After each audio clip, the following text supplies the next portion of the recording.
Good evening. We started the month off with an announcement that tuition increases are on their way, and many students are getting increasingly worried about their financial situation. Those who are struggling may need to seek support, but don't always know what their options are. Our Danielle Benard joins us live from the NATSA office with more on that story. Thanks, guys. Yeah, so the tuition cost increase may have been the straw that broke the camel's back for some students who are already struggling with rising gas prices, rising food prices, and just the overall cost of living going up considerably.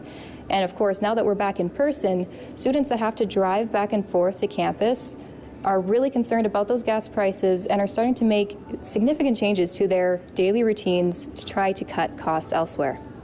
My course load essentially has me from 6 a.m. in the morning until about 6 at night.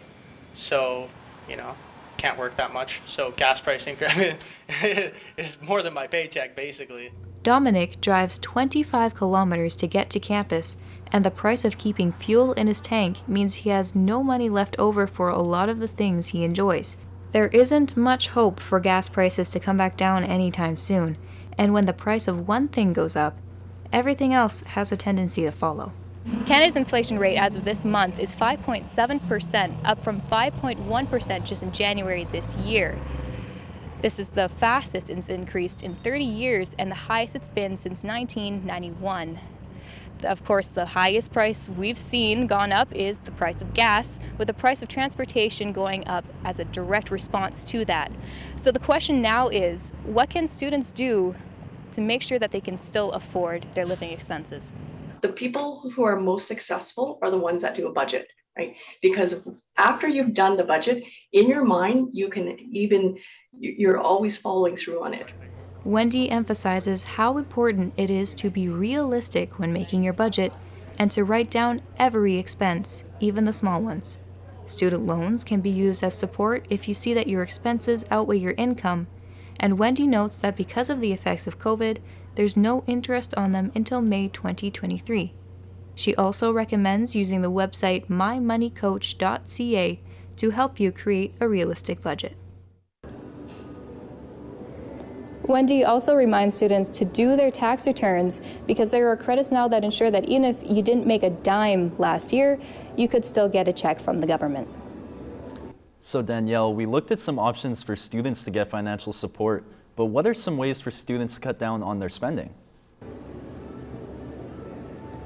So Wendy did give some tips on that as well. Biggest thing is rent. That is one of, if not the highest expense that students face besides tuition. So considering getting a roommate, even one roommate cuts that cost in half if you're able to do so. Of course, if you do that, she does warn to make sure that everybody living there is on the lease so you don't get stuck being liable for those payments. Then things like eating out less, bringing a lunch with you, and even looking into a cheaper phone plan. Those are smaller expenses, but saving on those can save you a lot in the long run. Danielle, is the conflict in Ukraine affecting students' expenses in any way?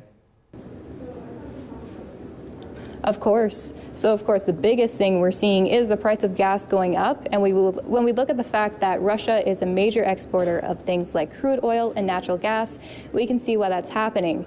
Now, Russia and Ukraine are both major exporters of wheat as well. So that's really going to start driving up the price of food if those crops isn't coming in as much as it usually does. And then when the price of food goes up, that is a major driving force behind inflation, which affects everyone.